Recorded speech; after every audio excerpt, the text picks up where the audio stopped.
Tonight, we journey back together, not to grand halls of kings or the clatter of knights in shining armor, but to the grim, frost-bitten alleys where history was quietly, brutally rewritten. We begin in the world of the medieval assassin, those shadowy figures who moved like ghosts through a world of stone and steel. But forget the romantic tales spun in firelight. The truth is far colder, far harsher, and it's a world you're about to step into. It's seriously, deeply sucked. So take a moment, get comfortable, and let's ease into this journey. Let the stillness settle around you, thick enough to touch. Let's be clear about one thing from the start. You never woke up one morning, stretched your arms in the dust's fauved light of a peasant's hovel, and thought, "Today's the day I become a professional throat slitter." No, that's not how it worked. Becoming an assassin wasn't a career choice. It was the final, shuddering stop on the long, miserable train of a life that had gone catastrophically wrong. It was the last resort when every other door had been kicked in, splintered, and burned. You didn't choose this life. It chose you, dragging you from the wreckage of another. These moments linger longer than the years that follow. Most of your kind weren't trained in mountaintop monasteries, their skills honed by wise, flute-playing mentors. There was no inspirational montage set to soaring music.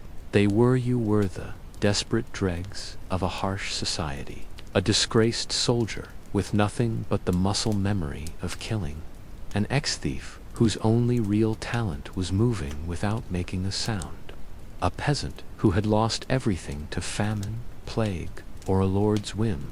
You were so far off the social radar that you could make a man disappear and the census takers wouldn't even notice an empty space. A footnote that made everyone nervous. If you had a good life title, a plot of land, even a single healthy goat to your Namu, weren't an assassin. You hired one. You were management. But if you had nothing, if you'd just crawled out of a debtor's prison with the smell of damp earth still clinging to your coarse wool tunic, and you had a reputation for solving problems quietly, then congratulations. A new and terrifying opportunity was about to present itself. Someone, somewhere, was about to slide a small, heavy coin purse across a grimy tavern table and whisper a name in your ear. And it was never a fun name. You were never hired to take out Bob, the gentle turnip farmer who hummed to himself in the fields. Your targets were powerful, insulated, and dangerous. A corrupt baron with a fortress and a dozen bodyguards. A bishop dripping in gold and hypocrisy. Someone with a moat, high walls, and a deep-seated paranoia that was, frankly, entirely justified. The pay was tempting, a fortune to a man who owned nothing but the worn shoes on his feet. The job itself, horrifying. But by the time you were considering it, you had nothing left to lose. No family to endanger, no future to forfeit, and certainly no dental plan. Let's not forget the absolute lack of job perks. No pension plan, no sick days, no evenings off to spend your ill-gotten coin. There was no glory, only the quiet dread of being caught. You couldn't exactly hang a shingle outside your hovel. Quiet eliminations. By appointment only. You had to remain unseen, unheard, a whisper in the wind. You had to move fast, stay quiet, and never, ever tell anyone what you did for a living, especially not while loudly ordering another ale at the local inn. Oh me, I'm a traveling carpet seller, the stains. Ah, that's just dye. Yes. So, no, you never dreamed of becoming a medieval assassin. You landed here because the world chewed you up, spat you out, and left you standing in a dark alley, wearing a hood and clutching a rusty dagger. You weren't the hero of this story. You weren't even the villain. You were the ghost who slipped through the cracks, the one who probably wouldn't live long enough to enjoy the coin anyway. And your education in this grim trade was about to begin.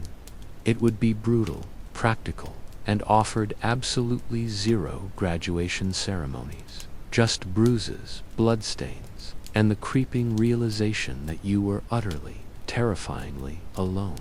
Let's burst the first myth wide open.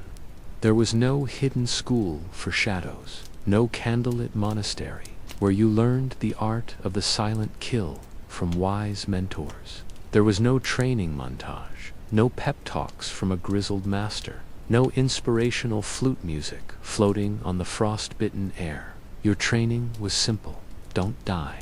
If you learned anything, it was by surviving your first few clumsy, terrifying attempts.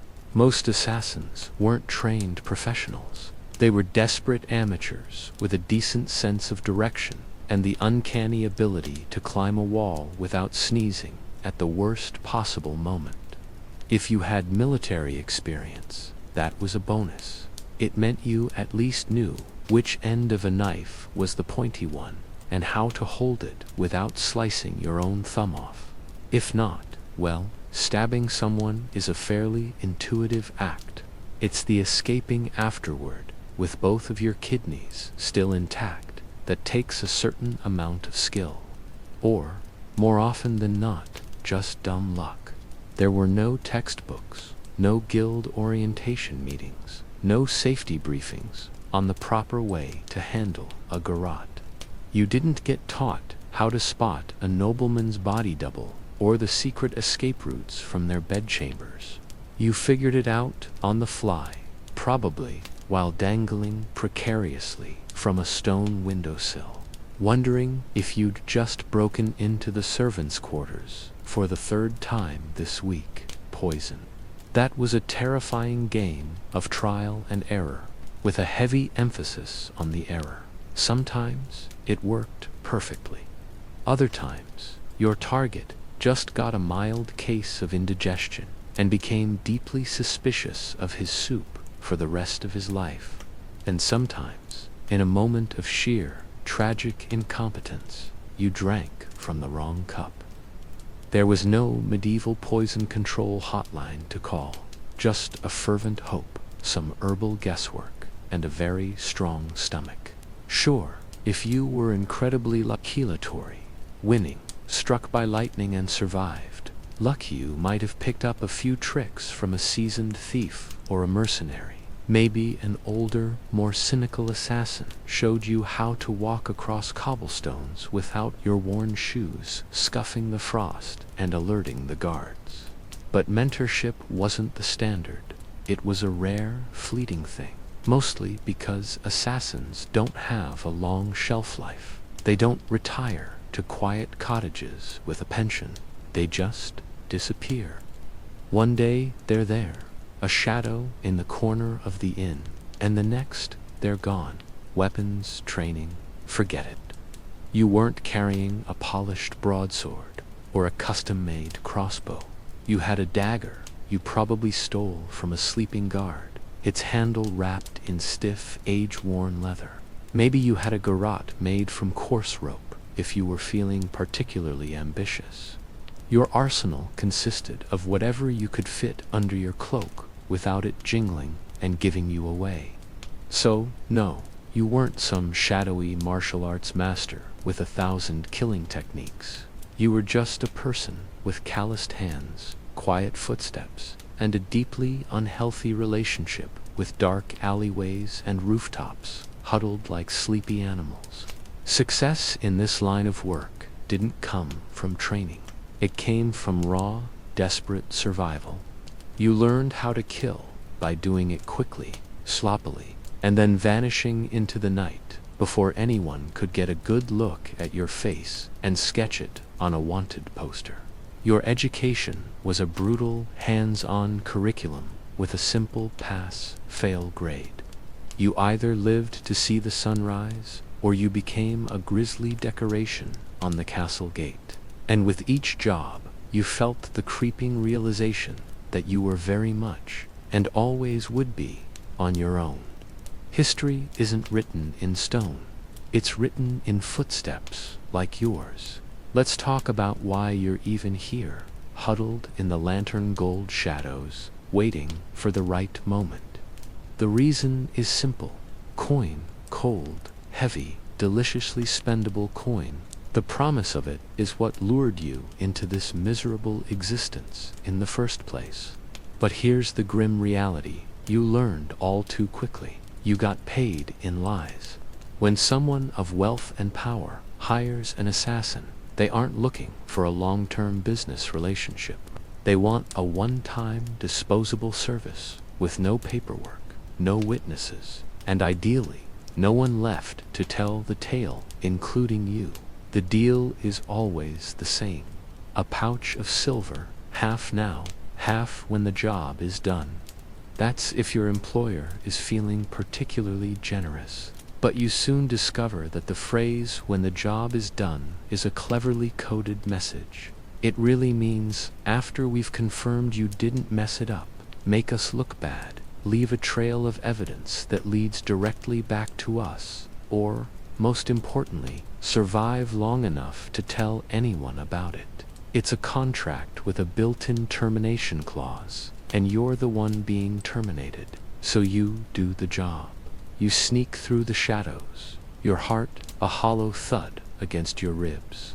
You risk your life, your soul, everything, to kill a baron in his sleep.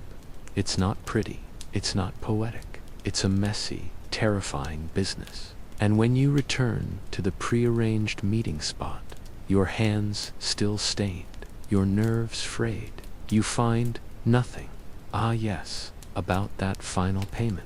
A smirking middleman might tell you the client had to flee, terribly sorry, or, even worse, they tried to kill you themselves. A knife to the gut is, after all, significantly cheaper than a bonus payment. Even on the rare occasions you do get paid in full, it's never quite enough. Not for the risk you took, not for the blood on your hands, not for the 3 days you spent hiding in a haystack, battling fleas, and a crushing sense of moral regret. You get a handful of coins, a curt, dismissive nod, and a chilling reminder you were never here. Also, here's a fun fact you learned the hard way.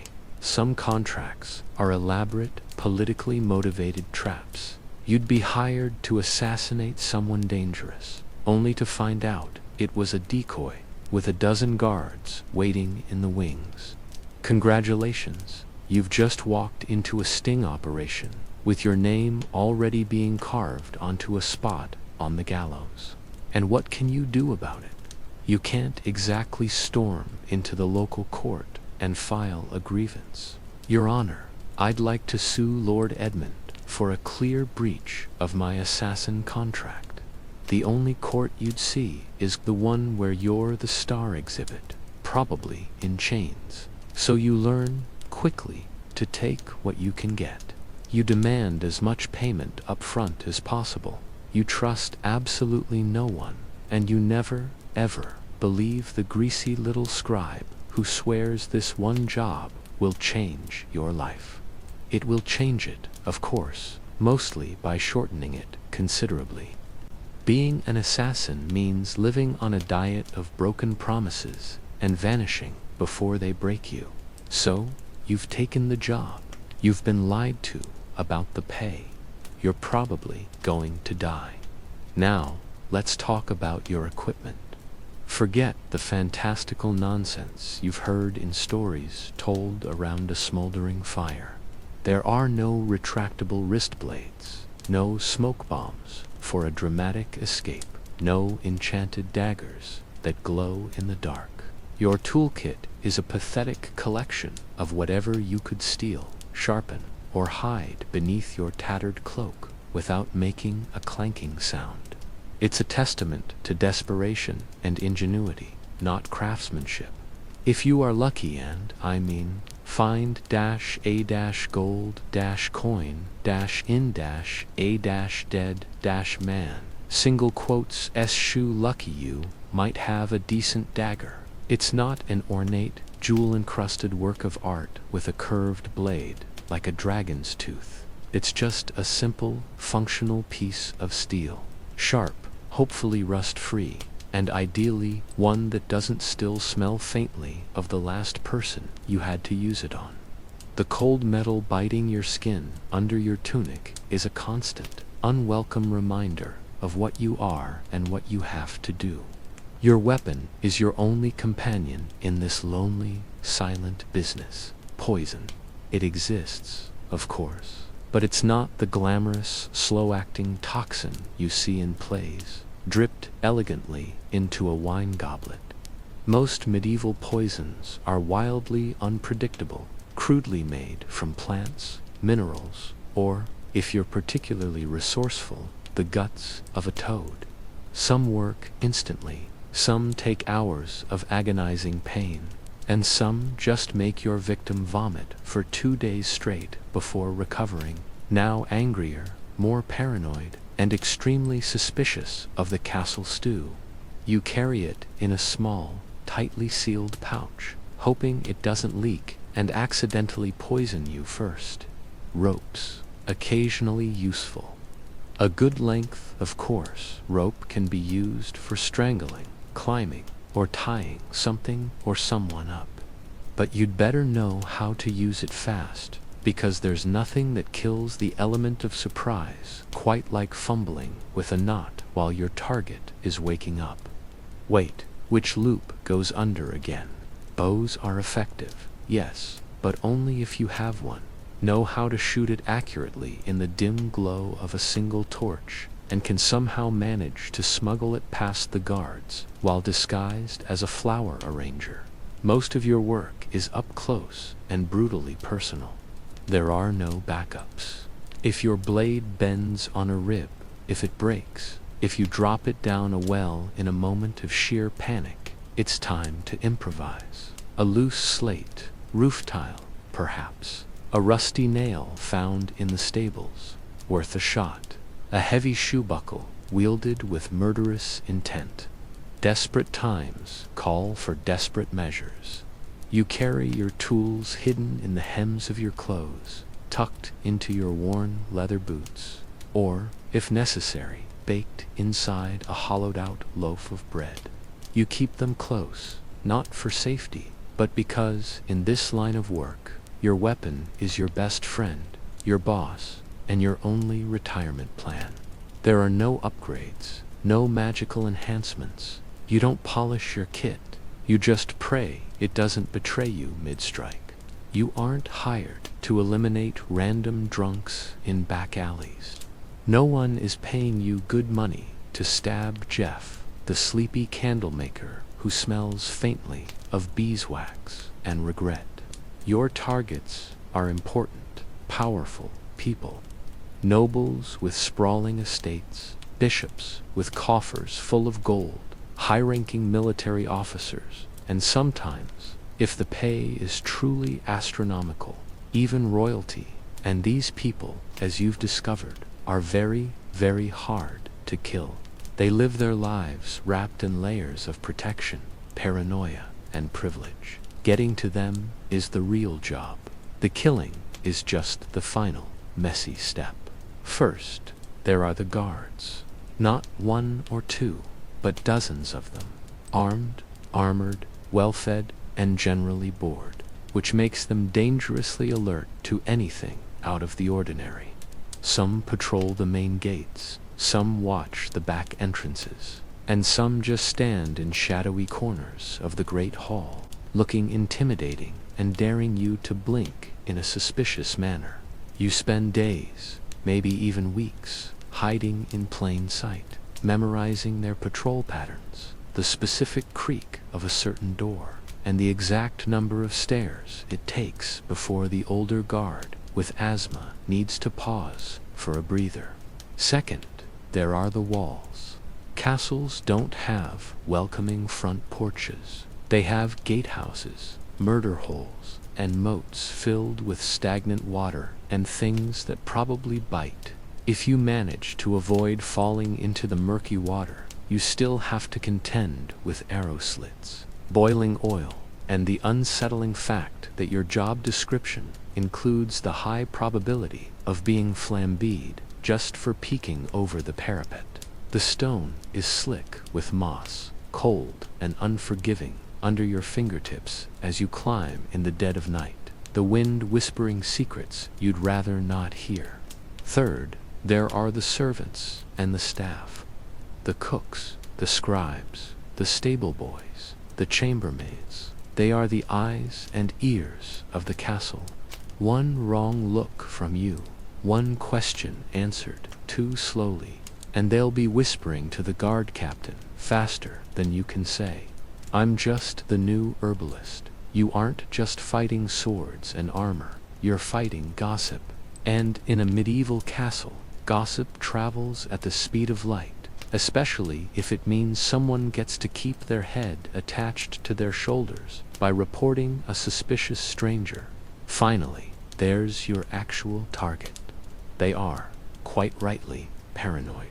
These powerful figures are surrounded by backstabbers, ambitious relatives with claims to their titles, and 36 people who are paid to pretend they like them. They don't eat a single bite of food without a taster trying it first. They don't sleep without 3 heavy locks on their bedroom door. Some even sleep in decoy beds or rotate through different rooms each night, like a deadly version of musical chairs. Your one chance might come at a feast, but even then, you'll have to get past the royal guards, 3 very alert hunting dogs, a surprisingly observant jester, and 50 witnesses holding tankards of ale. You have one shot, one perfect, silent, ghosty night moment, or you become the next public deterrent, swinging from the castle gate with a sign that reads, "Nice try, let's be honest." When you picture a medieval assassin, you probably imagine someone clad in sleek black robes, with leather bracers and a mysterious hood that billows dramatically in the moonlight. The reality is far less glamorous. You look less like a deadly shadow and more like a sick goat herder with something to hide. Disguises in the Middle Ages weren't about high fashion. They were about desperation and scavenging.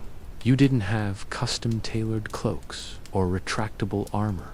You had whatever you could find or steal, a set of peasant's rags, a monk's robe that's 2 sizes too big, or the tattered remains of a guard's uniform that definitely still smells like its previous owner.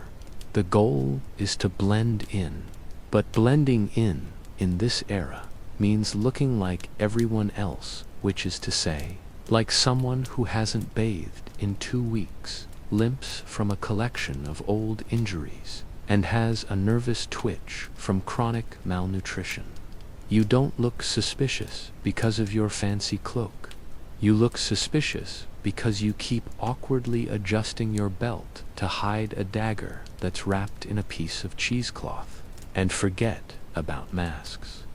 There were no stylish Guy Fawkes options available. Most face coverings just made you look like a leper, which, while great for avoiding conversation, is terrible for gaining entry to a nobleman's feast. If anyone stops you and asks who you are, you have to think fast and have a believable story ready. "I'm Brother Tobias. I'm new here. I take care of silent prayer and rooftop maintenance." You have to deliver the line with the right amount of weary deference, hoping they don't ask any follow-up questions, like what monastery you came from, or what, exactly, rooftop maintenance entails. Even if you manage to slip past the guards, noble households aren't filled with idiots. The servants notice unfamiliar faces, especially one that fumbles with a chamber pot and can't name the cook's famously ill-tempered cat. You are always just one "I've never seen you before," away from being clubbed with a heavy candlestick. And if your disguise does work, congratulations.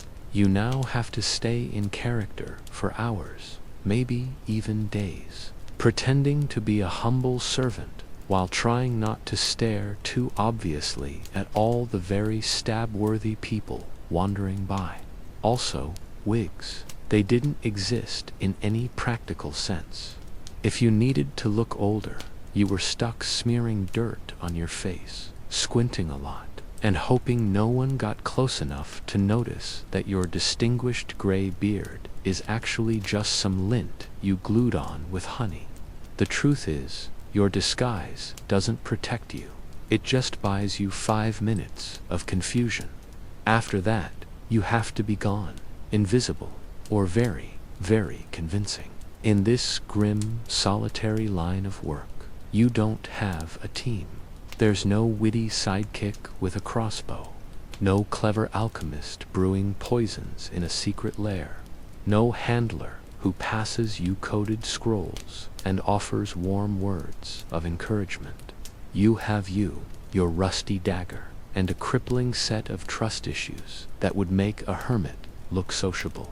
You are utterly and completely alone, a single shadow moving through a world that is either hostile or indifferent. This isolation is your greatest weapon and your heaviest burden. There are no guilds. If you hear whispers of a brotherhood of assassins, it's mostly just tavern talk, fueled by cheap mead and profound boredom. You are far more likely to meet a literal ghost than another professional killer who wants to network and share trade secrets. Why the profound isolation? Because in your business, the fewer people who know you exist, the longer you're likely to live. Every new contact is a risk. Every loose tongue is a potential noose tightening around your neck. Even your client might not know your real name. And if they do, you're already planning your escape route, because that knowledge makes you a liability. Companionship is a laughable fantasy. Friends ask questions you can't answer. So, what did you do last night? Oh, you know, counted the stars from a gargoyle on the Duke's roof. Lovers would notice the bruises, the bloodstains you can never quite wash out of your tunic, and the unnerving habit you have of sleeping with a blade tucked under your flattened straw mat of a pillow. You can't settle down. You can't afford to form attachments. One mistake, one person recognizing you in a crowded market square, and your entire life becomes a desperate sprint for the nearest sewer grate. Even other criminals tend to keep their distance.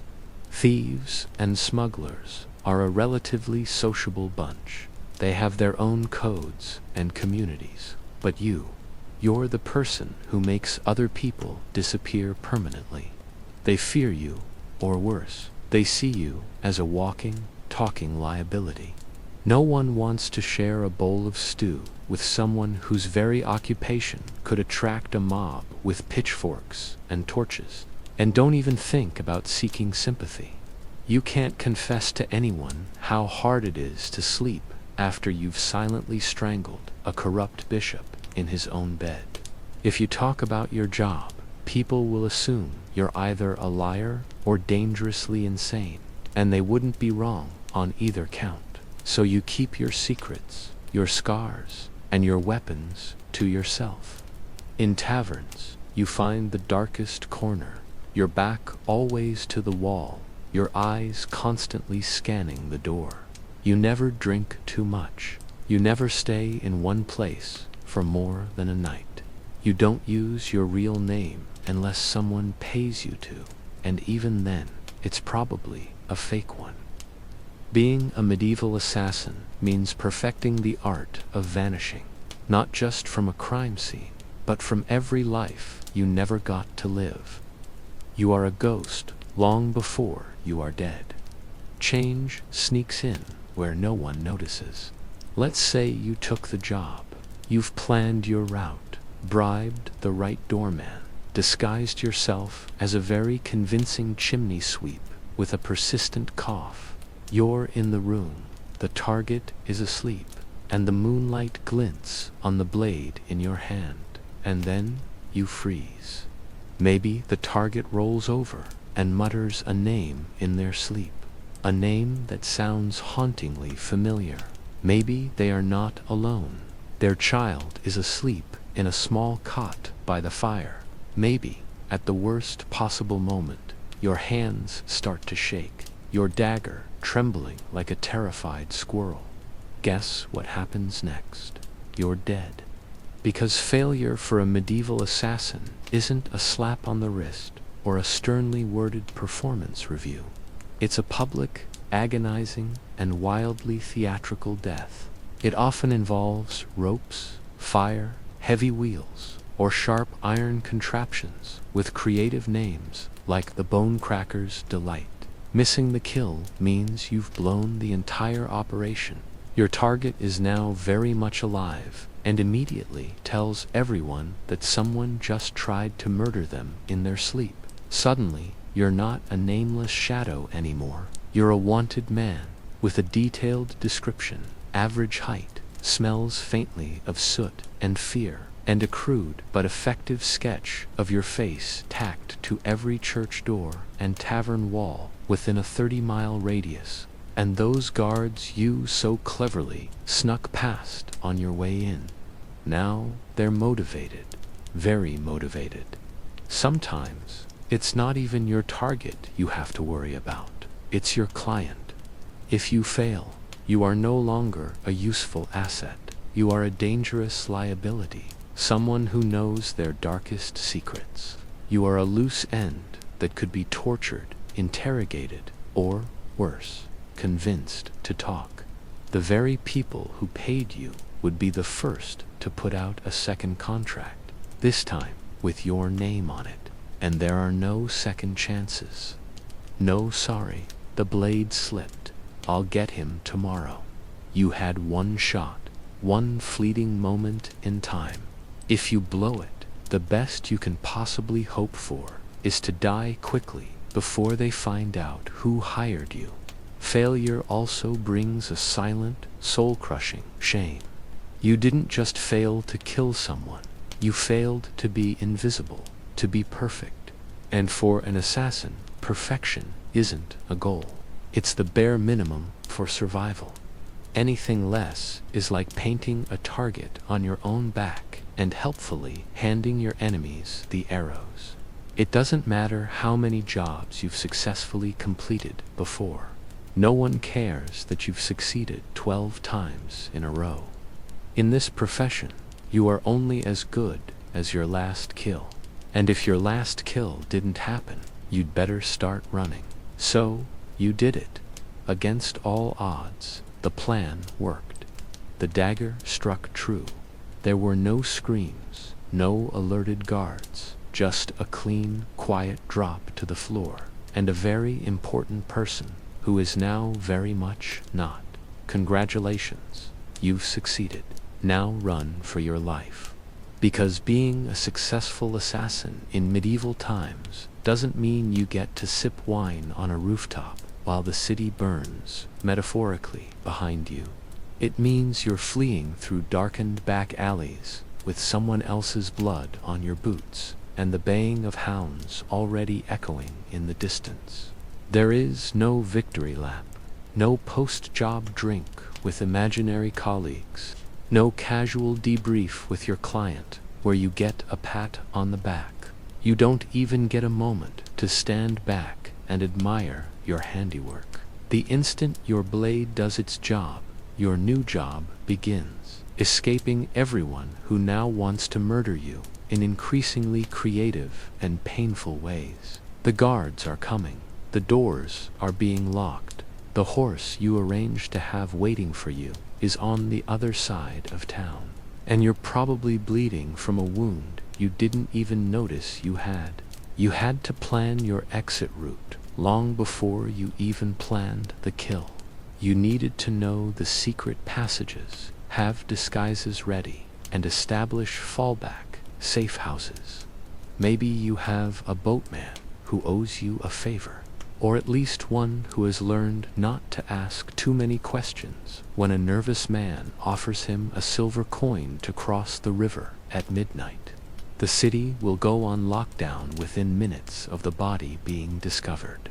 No one in power wants a scandal, and a lockdown means closed gates, armed checkpoints at every corner, and a dozen angry men with swords who have all just been given a rough sketch of your face and the helpful description, may be armed and extremely stabby.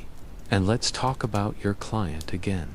Assuming they actually intend to pay you the rest of your fee, they aren't going to meet you at a cozy tavern with a smile and a thank you card. They'll probably vanish, too. Because an assassin who has just completed a high-profile job is officially the most dangerous person alive. You know too much. You've proven you can get into places no one else can. So even when you succeed, you walk away with a pouch of coin in one hand and a giant, invisible target on your back. What did you win? A week of sleeping in haylofts, bribing ferry captains to take you downstream, shaving your beard in the dark with a sharp rock, and pretending your name is Brother Lucian as you try to blend in with a group of monks heading east, because success doesn't mean survival. It just means you get to start the whole terrifying game over again in a new city, under a new name, with even more people looking for you this time. So yes, you made the kill. You changed the course of history with a single, silent motion. Now run like hell. The future is malleable if you dare to act. If being a medieval assassin wasn't already a miserable enough existence, poor, hunted, and sleeping in places that smell strongly of go-to, also had to contend with the wonderfully creative paranoia of the people around you. In the Middle Ages, assassins weren't just feared. They were often considered to be cursed, unnatural beings. To the average peasant tilling their barren farmland, you weren't just a killer in a hood. You were some unholy creature who whispered to demons and smeared frog guts on your blade under a full moon. How else could you possibly sneak past trained guards and vanish into the darkness? Logic wasn't exactly a popular commodity back then, but superstition, oh, that was everywhere, thick as the morning mist curling across the fields. Some people genuinely believed that assassins could shapeshift into cats or crows. Others claimed you were invisible unless you were splashed with holy water.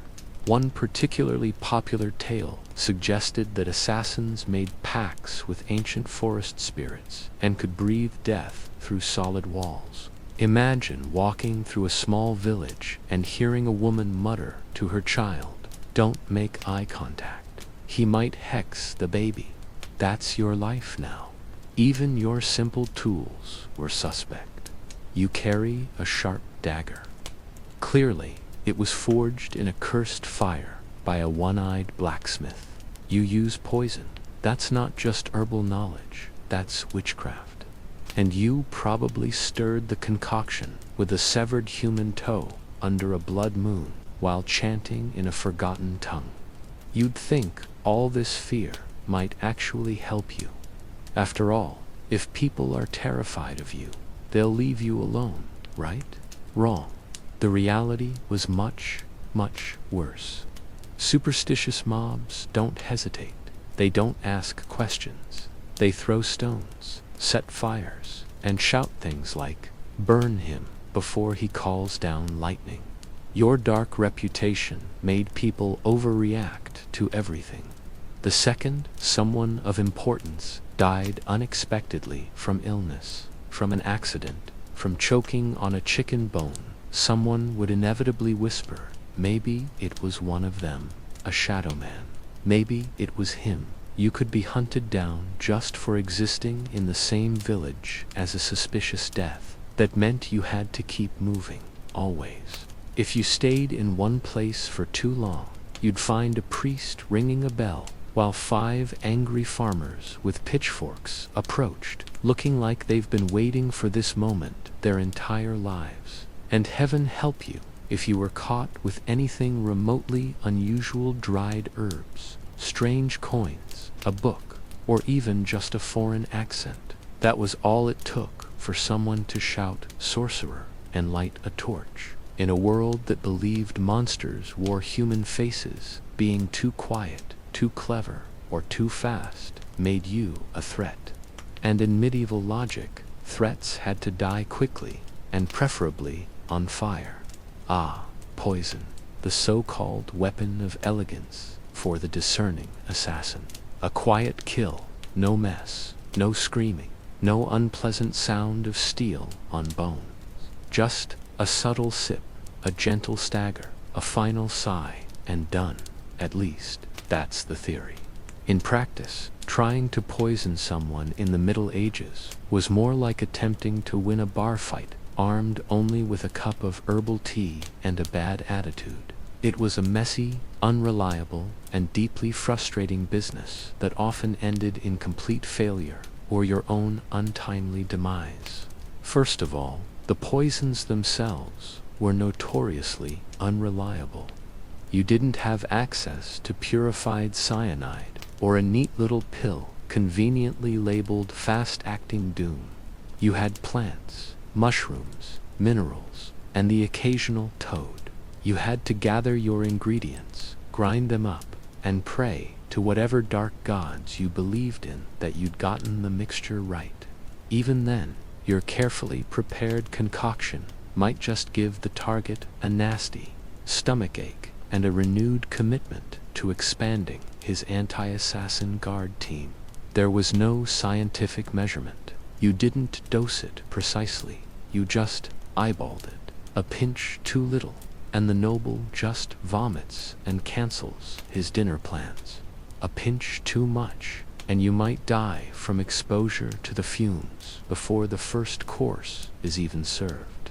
Also, medieval kitchens were chaotic, bustling places. You couldn't just waltz in and casually season the royal soup with a dash of nightshade. You had to bribe or impersonate a cook, sneak in while no one was looking, or, worst of all, try to poison a meal that was going to pass through 3 professional food tasters and a very suspicious dog before it ever reached the target's plate. Yes, a dog. And if your victim was a powerful noble, they didn't just eat their food. They treated every meal like a full-scale military operation. It was tasted, blessed, and sniffed by everyone from the head steward to the court jester. By the time the food hit their plate, it had passed through more security checks than a royal wedding. Even if you managed to do it, to slip the poison in undetected, and the target actually ate it, the next part was wildly unpredictable. Some poisons took hours to take effect, others took days. One minute your mark is laughing heartily at a joke, the next he's clutching his stomach and demanding to see his personal astrologer. And if, by some miracle, they survived the ordeal, guess who they're going to blame? Not the cook, not the taster. They're going to blame you, the quiet stranger with an unusual knowledge of herbs and twitchy eyes who was seen near the kitchens. Poisoning wasn't efficient. It was risky, slow, and full of variables, none of which were in your favor. And if you were caught, you didn't get a quick death. You got interrogated with hot irons until you confessed to poisoning everyone from the Duke down to his favorite hunting falcon. You'd think that if you successfully managed to change the course of history by removing a tyrant from power, sabotaging a royal bloodline, or silencing a key political threat, someone, somewhere, would remember your name. But you'd be wrong. You are an assassin. Your name was never meant to be remembered. At best, you might become a whispered rumor, a local legend, some hooded figure, a foreigner with cold eyes, or the quiet man at the inn who never finished his ale. You could pull off the most legendary hit of the century and still end up as nothing more than a mysterious death in the official record. In fact, that was the entire point. Your client didn't want a story. They wanted plausible deniability. The fewer people who knew who actually did the deed, the safer they were, and the less likely they were to end up being poisoned by their own hired killer. So, your name was buried the moment the job was done. If you even used a real one in the first place, you didn't sign your work. You didn't brag about your accomplishments. You didn't keep gruesome trophies. For all intents and purposes, you didn't exist outside the brief, violent moment of the kill.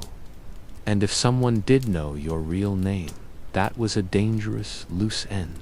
And in your profession, loose ends have a very, very short shelf life. And forget about honor. There were no medals for silence, no stone monuments erected for the man who stopped a war with a single dagger in the night.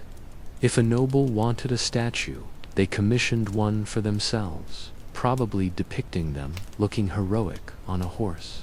You got a cheap wooden box, an unmarked grave in a forgotten corner of a field. Or, if things went really badly, your head on a spike, labeled simply traitor. Sometimes, your name was only remembered so it could be cursed. You'd become a whispered warning to children. Don't cross the king. Remember what happened to Lord Ulrich? Yes, and the man who did it. Gone. Vanished like a ghost. That was your legacy. Not fame, not even fear. Just a profound and unsettling absence. You weren't supposed to leave a mark on history. You were supposed to erase yourself from it. And if you stuck around long enough to become known, that was a fatal mistake. Because in the medieval world, heroes got remembered, assassins got erased. So, you've survived. You got the job done. You even managed, by some miracle, to get paid your full fee. Now, all you have to do is lay low, keep your head down, and trust that your powerful client will honor their end of the deal and protect your identity. Right? Wrong. Because in the dark and treacherous world of medieval assassination, there was one rule even more sacred than don't get caught. It was never, ever trust anyone, especially the person who is paying you. Your client, whether they were a noble, a wealthy merchant, or a bishop with unholy ambitions, didn't hire you out of respect or admiration. They hired you because they needed something awful done, and you were the sharpest, most disposable tool in the shadows. Once the job was complete, you instantly transformed from a valuable asset into a dangerous liability.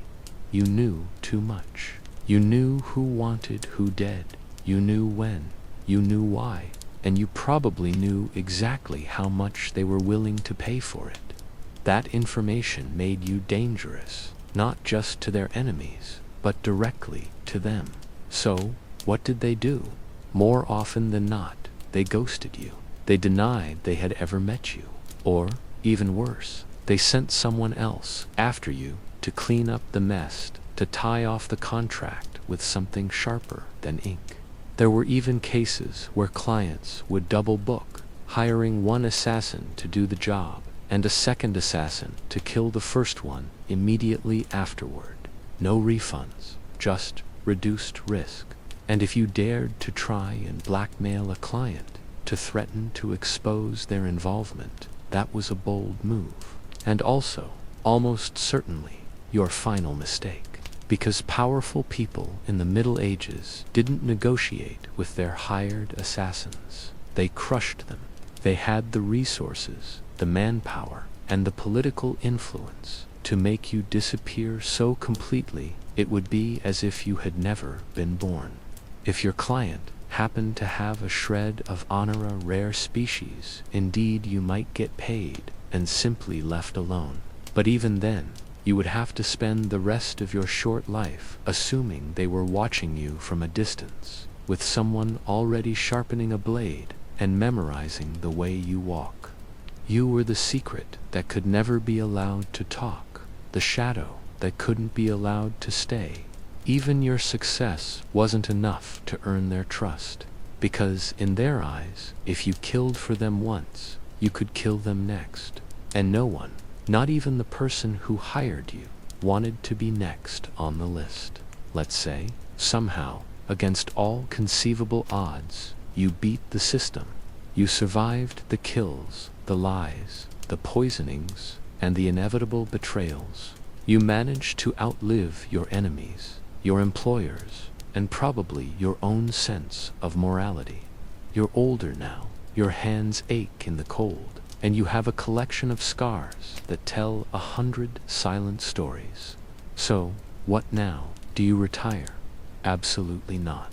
Because in medieval times, assassins didn't get retirement plans. There were no farewell banquets, no quiet cottages by the sea, no pensions paid out in gold coins and grateful whispers. You didn't fade into a peaceful new life. You vanished, or you died. Often it was both. The problem was simple. You were never truly safe, even if you walked away from the job. Your past didn't. You had too many secrets rattling around in your head, too many powerful names stored in your memory, and far too much blood on your hands. People didn't want you to be retired. They wanted you to be forgotten, which usually meant buried deep in an unmarked grave. And even if no one actively came after you that's a very big if you had to live with the constant, gnawing fear that someone might think that a new, younger assassin, eager to make a name for himself, had just received a contract for a shadowy old figure who used to be someone very dangerous. That shadowy figure is you. So, you change your name again. You move to a remote village where no one asks too many questions. You fake a limp. You sell medicinal herbs. You pretend you once worked as a guard in a distant city. But even then, you don't sleep well. You avoid crowds. You always sit in the tavern with your back to the wall, facing the door. You keep your old dagger hidden under a loose floorboard, right next to the small pouch of coins you never touch, because it still smells faintly of the man you earned it from. And you can't even trust yourself. Years of silent killings and quick escapes have rewired your brain. Every unexpected knock on the door makes you flinch.